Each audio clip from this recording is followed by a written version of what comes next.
तेजस्वी की सभा में चिराग पासवान को गाली पर बड़ा बवाल हो गया। मामला चुनाव आयोग तक जा पहुंचा है।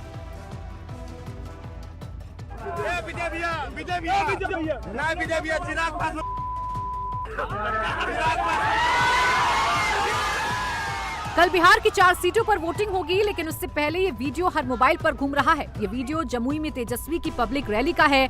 मंच के ठीक सामने चिराग पासवान और उनकी मां को लेकर अपशब्द कहा जा रहा है। इन लोग की आदत बन गई है माँ बहन बेटियों को अपमानित करना। बिहार का दलित चुनाव में जवाब देगा, इसी कैप्शन के साथ बिहार बीजेपी भी इस वीडियो को सोशल मीडिया पर चला रही है। रामविलास पासवान जी के पत्नी को और श्री चिराग पासवान जी की माता जी को जिस तरह गाली गलौज राष्ट्रीय जनता दल के द्वारा किया जा रहा है, जंगल राज लाने वाले लोग ये अब गुंडा राज की और गुंडा की भाषा में गुंडई की बात करवाते हैं। अगर ऐसी कोई बात होती है तो ये चीज टॉलरेट नहीं की जाती है, पहली बात है ना। हमको इसकी कोई जानकारी नहीं है। 19 अप्रैल को बिहार की औरंगाबाद, गया, जमुई और नवादा सीट पर वोटिंग होगी।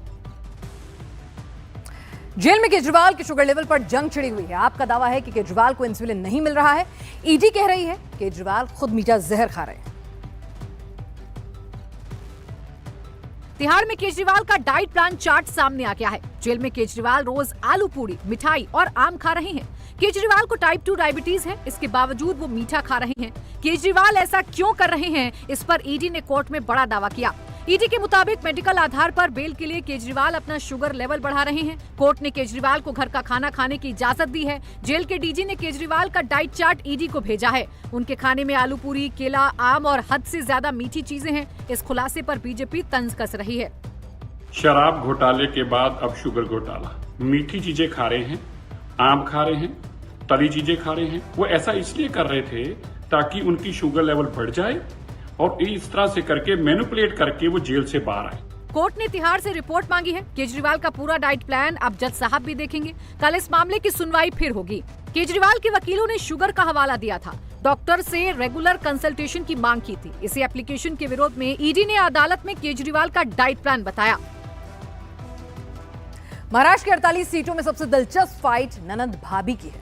बारामती सीट पर इस बार पावर फैमिली के बीच पावर गेम है। अजीत पवार की पत्नी सुनेत्रा पवार की आंखों में आंसू आ रहे हैं, क्योंकि शरद पवार उन्हें बाहरी बता रहे हैं। बारामती में पवार फैमिली के बीच बैटल है। एक तरफ अजीत पवार की पत्नी सुनेत्रा पवार हैं, दूसरी तरफ शरद पवार की बेटी सुप्रिया सुले। दोनों ने आज पर्चा भर दिया है। एनडीए और इंडिया की फाइट में पवार फैमिली एक दूसरे के खिलाफ खड़ी है। ये राजनीति जो है वैचारिक लड़ाई है ये, और ये तो रिलेशन की लड़ाई नहीं है। तो राजनीति के तरफ और रिलेशन की जगह होना चाहिए। So a leader has very little time for emotions.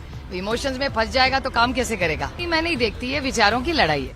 Baramati seat पर पिछले 55 साल से शरद पवार और उनके परिवार का कब्जा रहा है। पवार का यहाँ पर एक बार भी चुनाव नहीं हारने का रिकॉर्ड रहा है। सुप्रिया सुले भी 3 बार की सांसद हैं। अजीत पवार 1991 से बारामती के विधायक हैं, एक बार सांसद भी रह चुके हैं।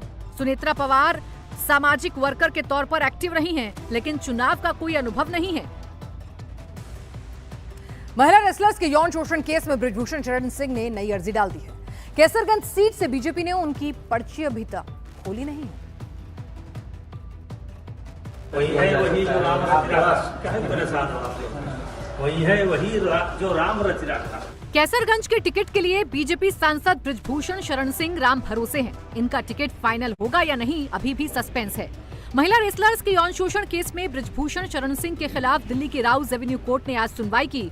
बृजभूषण ने कोर्ट में आज नई अर्जी लगा दी। एक मामले की दोबारा जांच की मांग की है। इस अर्जी में यौन शोषण के एक आरोप की टाइमिंग पर सवाल है। बृजभूषण सिंह ने कोर्ट में पासपोर्ट और टिकट पेश किया है। दावा किया है कि वो तब फॉरेन टूर पर थे। बृजभूषण शरण सिंह पर क्या बड़े आरोप हैं, ये भी समझिए। पहला, महिला की मर्यादा को नुकसान पहुंचाने के मकसद से हमला। दूसरा, महिला का पीछा करना। तीसरा, यौन उत्पीड़न। चौथा, आपराधिक रूप से डराना धमकाना। आरोप तय करने से पहले अदालत बृजभूषण की अर्जी पर 26 अप्रैल को सुनवाई करेगी। बृजभूषण की याचिका पर फैसले के बाद आरोप तय किया जाएगा। अगर कोर्ट ने चार्ज फ्रेम किया तो बृजभूषण शरण सिंह को बीजेपी से कैसरगंज का टिकट मिलना मुश्किल हो सकता है। और कल गांधीनगर में गृह मंत्री अमित शाह अपना नॉमिनेशन करेंगे, लेकिन पर्चे से पहले उनका रोड शो जबरदस्त चर्चा में। गांधीनगर में अमित शाह की ताकत क्या है? नॉमिनेशन से पहले शाह ने दिखा दिया। अमित शाह के रोड शो में मानो पूरा गांधीनगर उमड़ा। फूलों की बारिश से लोगों ने शाह का स्वागत किया। गांधीनगर सीट पर पिछले 35 साल से बीजेपी नॉट आउट है। कल अमित शाह इस सीट से पर्चा दाखिल करने वाले हैं। गांधीनगर से 2019 का चुनाव अमित शाह 5.5 लाख वोटों से ज्यादा के अंतर से जीते थे। इस बार मार्जिन को डबल करने के इरादे से शाह मैदान में उतर गए हैं। कांग्रेस पार्टी ने केंद्रीय गृह मंत्री के खिलाफ सोनल पटेल को उम्मीदवार बनाया है। इस बार के चुनाव में रूपाला के बयान से राजपूतों की नाराजगी बीजेपी की एक टेंशन जरूर है, लेकिन अमित शाह का स्टैंड क्लियर है।